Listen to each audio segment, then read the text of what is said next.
Me quiero para querer, de el autor Hideki Nishimura, será el texto que hoy nos corresponda elaborar, desarrollar aquí en este canal de Master Vidal, en el espacio de YouTube.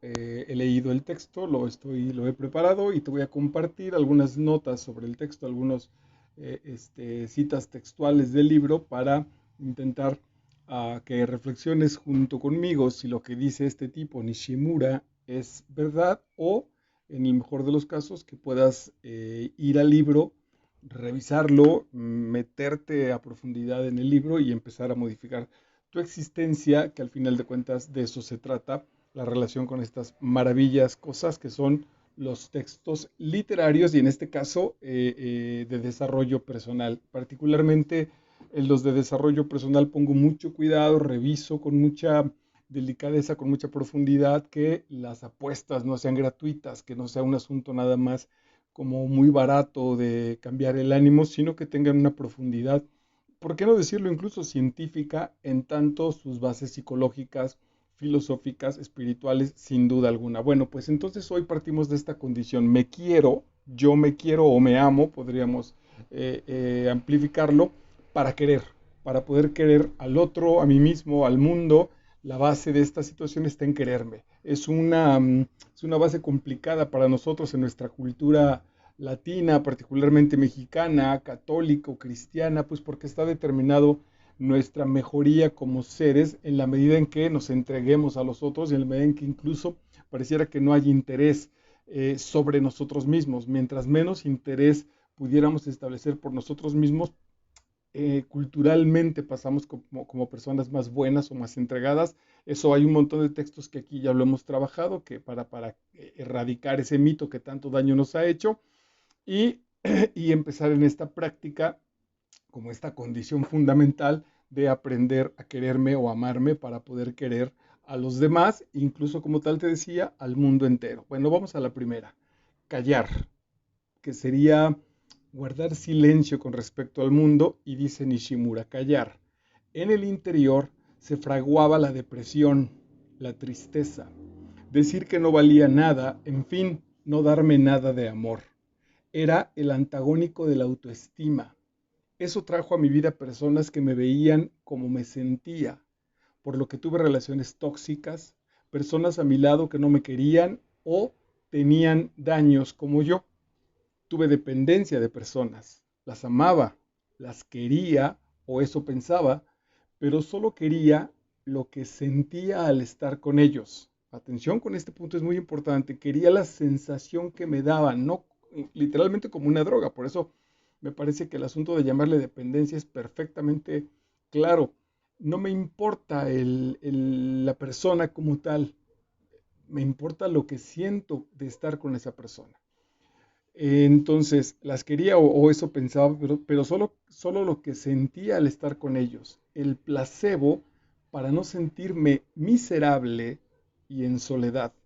Por supuesto, ambos nos lastimamos. Esta es la gran base de ese proceso, y que es justo el punto al que hay que trabajar. Estamos, como te decía, culturalmente, pero ya en el interior también, sin darnos demasiada cuenta, un poco en la inconsciencia, queremos que los demás hagan cargo de nosotros. De ahí hablaba, por ejemplo, aquí tenemos, no sé si tenemos muchos textos, cuando menos uno me parece que sí, de Ernesto Lamoglia, de muy fuerte el psiquiatra Lamoglia, llamándonos niños, a los adultos infantiles emocionales, niños emocionales, enanos emocionales era el término que él usa con frecuencia, enanos emocionales, porque aunque en muchas situaciones crecemos físicamente, biológicamente, económicamente, socialmente, profesionalmente, etcétera, emocionalmente somos unos enanos y entonces cuando nos enamoramos estamos pidiendo, exigiendo, a veces gritando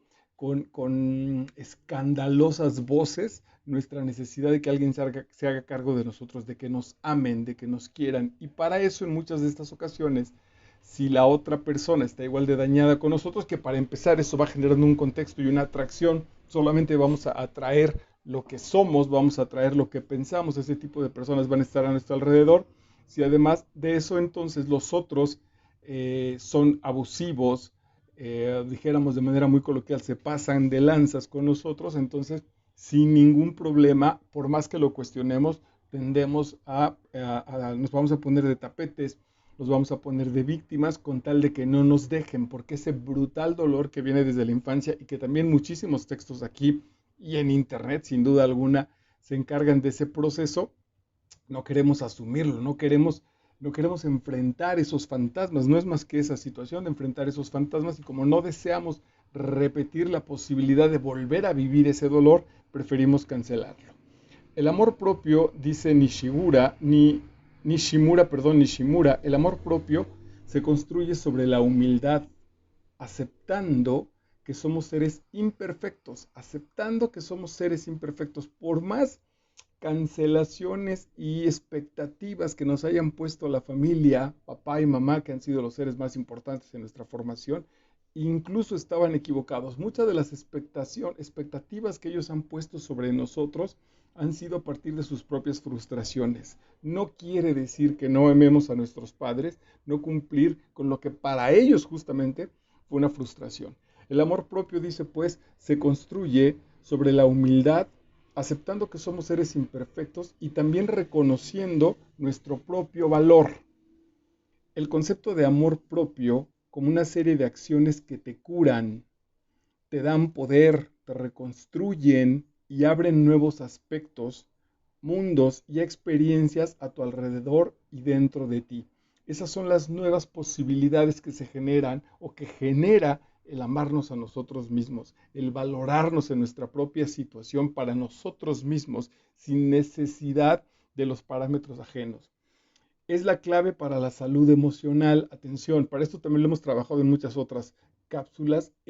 Un proceso muy importante, no definitivo, pero muy importante, cuando menos para empatar, para establecer una verdad, serán nuestros resultados. Los resultados en el sentido que tú quieras, en el sentido emocional, económico, intelectual, etcétera. El lugar que ocupas en el mundo te da como espejo el resultado de tu disposición vital. ¿Qué estoy haciendo? Me lo da este resultado. ¿Dónde me muevo? Me lo da este resultado. Digo amar mucho, pero no tengo pareja. Soy, según yo, muy exigente intelectualmente, pero soy solamente un maestro de muy pocas horas en una escuela, sin ninguna trascendencia en términos del trabajo con mis alumnos, etcétera, etcétera. El resultado que tú tengas es un espejo muy cercano a la verdad de lo que tú te estás diciendo. Entonces, es la clave, el amor propio es la clave para la salud emocional, espiritual y mental. Primero, atención, el primer paso entonces es conocerse a uno mismo. Evidentemente no podemos empezar a amarnos porque sí, porque lo determinemos. Puede ser demasiado filosófico como para desarrollarlo en este espacio, pero sin duda alguna no podemos amar lo que no conocemos. Habrá que revisar y no se trata de generar miles de laberintos, intentar explicarnos qué es conocer. Básicamente incluso es un proceso que se va dando y que se va tejiendo, ¿no? Conforme pienso en un amor relativamente automático, el que tengo por mis hijos, que me ha permitido conocerlos a profundidad y ese conocimiento a profundidad de cada uno de ellos me ha permitido también incrementar, si es que así se le puede decir, la calidad del amor que siento por ellos. Ok, y el siguiente dice, cuando logras amarte a ti mismo, te conoces lo suficiente como para autorregularte y evitar situaciones que puedan perturbar tu paz interior. Se acabó el victimismo. Quizá aquí entonces por eso este texto es muy complicado y en general el enfrentamiento con estas lecturas y que no sé, es decir, mucha gente, me incluyo, hemos leído muchísimos textos y pareciera que nuestra vida no se modifica. Claro, porque una cosa es leerlos y dejarlos en el plan de las ideas e incluso pensar que me concentré y que le di vuelta a la idea y otra es empezar a vivirlo con las aplicaciones que determina. Entonces, cuando logras amarte a ti mismo, te conoces lo suficiente como para autorregularte. Sé la medida de mis capacidades, la medida de mi esfuerzo, la medida de todas las situaciones en las que vivo y eso me permite determinar, por llamarlo de una manera muy sencilla, dónde me meto y dónde no. Dónde continúo y dónde digo, mejor aquí hasta aquí está bien, o francamente incluso me voy por otro camino, no enfrento una relación, por más guapa que me parezca esa chica. Si la chica me ha sacado sus banderas rojas, yo ya no insisto, ya no pretendo curar a nadie, porque el proceso en el que yo tengo de propio autoconocimiento me ha permitido encontrar como conclusiones que me hace falta mucha ayuda, que apenas si puedo conmigo mismo. Entonces, si apenas si puedo conmigo mismo, por hacerme el romántico, me meto a ayudar a alguien, a favorecerle la existencia a alguien, hoy he aprendido que esa determinación, por más romántica que parezca, por más buena persona que me haga parecer, en realidad es un desgaste de mí mismo. Conociendo ese límite, puedo autorregular mi conducta y entonces evitar situaciones que puedan perturbar tu paz interior. Puedo definir, dice Nishimura, puedo definir el amor propio, el respeto, percepciones, valores, pensamientos positivos y consideraciones de uno mismo que dependen de la voluntad. Ese es el amor propio. ¿Qué es el amor propio? Entonces, respeto, percepciones, valores, pensamientos positivos y consideraciones de uno mismo que dependen de la voluntad. Esto es fundamental, fundamental, no de las circunstancias, no de lo que me está pasando, no de lo que me coloca como víctima. Yo decido cómo me siento ante determinada situación. Está en mí la decisión que tomo emocionalmente con con eso que me está sucediendo en la vida. No de otras personas, ya lo había dicho, ni de las circunstancias en las que vivimos. Es relativamente mágico y por eso es muy importante este proceso de autoconocerse. Ayer salí a un ensayo y afortunadamente iba con muy buen tiempo, iba a hacer el traslado en bicicleta y dije, ok, me voy a ir tranquilo, no tengo muchas ganas como de acelerar, entonces me voy a ir bastante tranquilo y tomé mi bicicleta y salí. Y 10 minutos saliendo de mi casa se me poncha la llanta en una avenida, un sábado por la tarde, hoy es domingo, por cierto, domingo 18 de septiembre, bueno, ayer entonces me poncha la llanta de la bicicleta y afortunadamente con el tiempo suficiente como para generar otras determinaciones, no el suficiente como para buscar, por ejemplo, un taller y generar la reparación. Entonces, el posible, es decir, la posible desesperación de lo que me ocurrió con esta sorpresa de que se me ponche la llanta de la bicicleta, como la queja, si es que la hubo, me ha de haber durado 3 segundos. Es decir, o escuché la llanta poncharse y seguro exclamaría ahí un chinga o alguna leperada. Y enseguida, pero de verdad enseguida, revisé mi reloj, volteé a ver dónde estaba y dije, bueno, ok, ahí está un centro comercial. Creo que no alcanzo a regresar a mi casa para guardar la bicicleta. Entonces llevé la bicicleta a un centro comercial, la estacioné en un ciclopuerto ahí bastante con mucha luz y sin ningún problema. Me fui a mi ensayo y 4, 5, 6 horas después quizá regresé por la bicicleta y ya me la traje de regreso caminando a mi casa. Yo mismo me sorprendí porque no hubo, una vez que me subí al transporte público, revisé cómo mi cabeza le seguía dando vueltas a esta historia que aparentemente podría llevar a otro término mi día. Y una vez que la acepté, dije, ok, eso pasó y venga, otra cosa. Respiré un par de veces más y me encontré después leyendo cómodamente en el transporte. Llegué 10 minutos antes al ensayo, es decir, todavía incluso llegué con bastante tiempo. No tuve ningún inconveniente de regreso. Todo salió, digamos, a la perfección. Y entonces yo mismo me doy cuenta cómo ese proceso neurótico de quejas se ha ido modificando de manera abismal. El tipo que incluso cuando llegué a mi ensayo nadie se enteró de que la llanta se me había ponchado. Seguramente en otras circunstancias hubiera mentado madres, hubiera mandado mensajes, es decir, ese drama, entonces, ¿cómo lo fabrico yo? Toda esta vuelta de este ejemplo relativamente tan banal tiene que ver porque la condición emocional con respecto a lo que me pasa en la vida está en mi propia voluntad. Para eso es este ejemplo. Ok, la dependencia emocional define una conexión emocional permanente y excesiva con otra persona. Esa es una dependencia emocional. una conexión en nuestras emociones permanente y excesiva con otra persona y se asocia a una baja autoestima que esconde déficits emocionales. Como estamos en déficit emocional, como tenemos valor por debajo de lo normal en nuestra propia estima, colocamos esa estima en la otra persona. Entonces, hoy me sorprendo muchísimo. Las frases que en su momento me han de haber parecido maravillosas, hoy digo, Dios no las sabía leer en realidad. Cuando alguien me dijo, muy agotada de su andar, de sus ganas de querer complacerme, me dijo, es que quiero ser la mujer perfecta para ti. Y yo le dije, yo no quiero ninguna mujer perfecta, te quiero a ti, te quiero conocer a ti. Y eso lo tomó como una decepción, como si su esfuerzo, tiene todo el sentido, no fuera valorado por mí. Y en realidad no es que el esfuerzo no fuera valorado por mí, sin duda estaba siendo valorado, pero no a costa de mi dependencia, de mi amarre emocional. Ella no lo sabía, yo tampoco, que esa frase estaba buscando satisfacer su propia validez. Esto, para ponerlo con un ejemplo muy claro, podría ser que yo tengo hambre e invito a alguien a que coma por mí. Entonces yo invito a alguien a comer, él come, yo no, y una vez que él come, yo estoy buscando sentirme satisfecho en mi necesidad de alimento. Así ese es el problema. Quizá me dé gusto ver que le puedo invitar la comida, que soy muy bueno, que lo que me digas, pero yo no me alimenté. Si yo no me alimenté, yo estoy en ese déficit. Así más o menos funciona esta mecánica. Esa sería una dependencia emocional.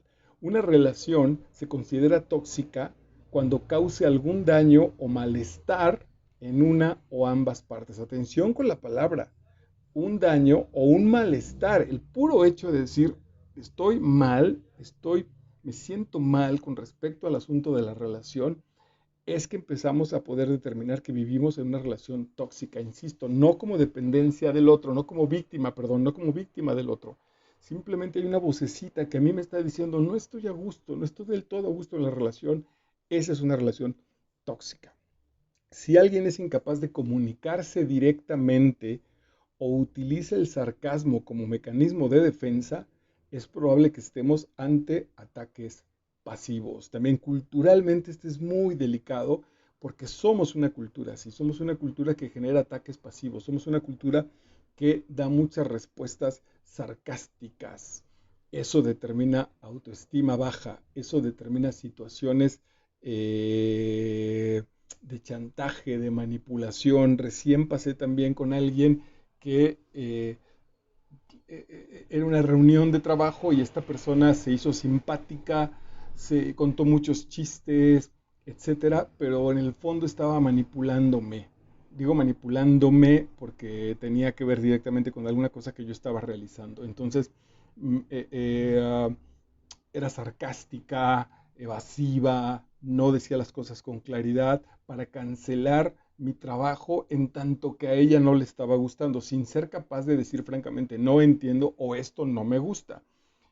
Había como muchas trampas. Eso me llevó, salí muy incómodo de esa reunión porque, pero muy, muy incómodo y estuve a punto de estallar, estuve a punto de mandar las cosas a volar.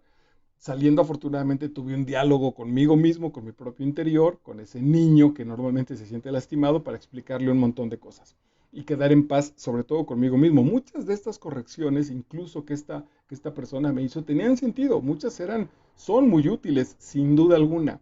El modo fue el que me hizo ruido. No tiene la culpa esa persona, ese modo me afecta a mí porque mi madre, sobre todo mi padre, muchos maestros, seguramente muchos amigos, a mí me han encontrado esa manera de decir las cosas como suavecita, como sin querer, como haciendo chistes, porque como yo he tenido mucha dificultad para poner límites claros, entonces la gente sabe que si me manipula de manera sutil, consigue sus objetivos con respecto a mí. Bueno, pues entonces ahí estamos ante ataques pasivos. Los narcisistas se ofenden con facilidad, lo que los enoja porque su autoestima es casi nula. Si se sienten heridos o rechazados, están dispuestos a destruir todo y a todos los que los rodean. El narcisismo sería una especie como de exceso de esta situación de una relación tóxica Hay que revisar con mucho cuidado. Aquí te sugiero también, hay muchas lecturas, en internet hay mucha información medianamente buena, pues hay que tantito ahí revisarle. Si no somos nosotros los narcisistas, porque un problema de los narcisistas es que parece ser que el narcisista es el que no se da cuenta de que él es el que genera ese mismo narcisista y que por lo tanto genera esa situación. Pero bueno, en general entonces, si alguien, lo podemos establecer así, si te ofendes muy fácilmente, si te enojas, porque tu estima es casi nula, si te sientes herido o rechazado, sin causas serias, pues, sin causas verdaderas, y lo primero que quieres es destruirlo y destruir a todo lo que lo rodea, entonces posiblemente estés en un proceso de, de ser una persona movida por este asunto del narcisismo. El amor y las relaciones matrimoniales consisten en confiar y respetar la individualidad de cada persona, confiar y respetar. Yo te diría que incluso de cero. El punto no es dame pruebas para hacerlo, no. La confianza es yo te regalo mi confianza y ya después tú la sostienes o la maltratas. No es a ver qué te pongo a prueba según mi propio elemento neurótico. El amor y las relaciones matrimoniales consisten en confiar y respetar la individualidad de cada persona. Vivir con la duda constante sobre la lealtad de tu pareja y tratar de controlarla en cada paso del camino está lejos del amor. Por más que románticamente te digas que estás enamorado, estás intentando satisfacer todos los déficits emocionales que estás viviendo y se los estás además dejando en la responsabilidad de que el otro se encargue de ellos. Es muy delicado. La pareja ideal para un narcisista suele ser alguien que estuvo traumatizado o separado de sus padres durante la infancia. Esa separación también mucho cuidado, porque yo, por ejemplo, tenía ese punto de decir, bueno, pues mis papás nunca se separaron, alguna vez que recuerde que además generó ahí un trauma para mí en otro sentido, pero alguna vez se separarían 10 días, por ejemplo, quizá menos, ¿no? Pero siempre estuvieron aquí, siempre vi llegar a mi papá, etcétera, etcétera, ¿no? Incluso no yo como tal, a ninguno de los dos tuve la menor sospecha de que anduvieran con otras personas, etcétera. Era muy pequeño sin duda y además en ese sentido ni me interesaba. Sin embargo, mi padre, por más que estuvo aquí, y mi mamá también, los dos fueron padres ausentes. Los dos no establecieron una relación de cercanía con sus hijos. Yo sabía que les importaba mi conducta, que fuera bien en la escuela, que no generara vicios, que respetara a las personas, que me portara bien en casa de las visitas, etcétera, que repitiera los valores culturales de nuestra sociedad. Pero por otro lado, y lo sigo viviendo, no estoy seguro de que ellos sepan quién soy. No me quedé cierto de que mi papá tuviera ideas serias, reales, de que me conociera, ni mi mamá tampoco. A eso se refiere. Mucho cuidado, atención con eso, hay que revisarlo. A lo mejor los papás ahí estuvieron presentes, pero fueron lejanos. Entonces, ese dolor, ese abandono genera que seamos muy proclives a relacionarnos con personas narcisistas, porque estas personas narcisistas tienen en una primera instancia mucho que entregar, valoran mucho, nos valoran mucho, pareciera que nos aman muchísimo y entonces eso que siempre estamos buscando, de pronto decimos, güey, aquí está la fuente de todo lo que en la vida no he tenido, lo tengo en esta mujer y me entrego hasta que sucede que van pasando las facturas. Se pueden hacer cosas más dañinas para uno mismo. Cuando tu cuerpo te pide descanso, atención porque esto es muy sutil, cuando tu cuerpo te pide descanso, no darte el descanso que necesitas es dañarte a ti mismo. Ir a donde no quieres ir por no decir que no. Hacer cosas que no quieres hacer por el mismo motivo. Y lo peor que nos podemos hacer es permitir que los otros abusen de nosotros. Está tan clara que ni siquiera la voy a comentar. Una relación es saludable si ambas partes se esfuerzan por prevenir el abuso físico, prevenir antes de que aparezca, prevenir el abuso físico o emocional, la falta de respeto, el comportamiento abusivo, controlador y humillante. Solo aquí tengo también una observación. Deja que suceda y valóralo y cuestiónalo con el otro, porque ya he estado muy cerca de personas que están a la vigilancia de ese proceso, entonces están están tensas. Es decir, he salido con un par de chicas que están muy atentas para revisar mi machismo. Y yo lo único que digo es, supongo que mi machismo se me notará, si es que está, seguro que sí, desde mis conductas en las que estas chicas me vieron. Es decir, no son chicas que haya conocido en una red social, son chicas con las que he tenido cierta relación, ¿no? Que estamos intentando que pase a otro nivel. Y ellas llegan con el cuestionario de prueba de a ver qué está haciendo. Es decir, no llegan a una relación de manera espontánea, llegan a una relación con las armas puestas, diríamos, con la pistola desenfundada. Y entonces se genera mucha tensión, mucha tensión. Yo diría ahí, no, relajémonos, vayamos abiertos al conocimiento y cuando entonces aparezcan esas situaciones que yo puedo estar juzgando, digo, a menos que sean totalmente evidentes y claras, no hay nada que hacer. Pero si por ahí también son como parte de mi proceso, antes de avanzar, vale la pena abrirlo, dialogarlo, establecerlo, compartir los límites, es decir, ir generando también estas entrevistas de las primeras citas de otra manera diferente a la que culturalmente lo tenemos, donde mostramos lo mejor de nosotros intentando esconder, por cierto, nuestros peores fantasmas. Ok, y finalmente en este espléndido texto que se llama Me quiero para querer de Hideki Nishimura. Fíjense que estuve buscando datos sobre el autor y no me apareció. Me aparecen los datos de un exfutbolista que no tiene nada que ver y me aparece como tal la venta del libro. Yo lo he conseguido en una aplicación que seguro conoces que se llama Kindle o Kindle y además lo está ofreciendo, cuando menos así lo revisé yo, de manera gratuita. Así que, bueno, pues ese texto estamos trabajando y cierro con este comentario o esta cita. Debes eliminar las dependencias emocionales y dejar de buscar el amor propio en terceros, en terceras personas. Si realmente quieres amar y vivir relaciones sanas, no solo de pareja, incluye todas las relaciones, sino con amigos y las personas con las que te relacionas, entonces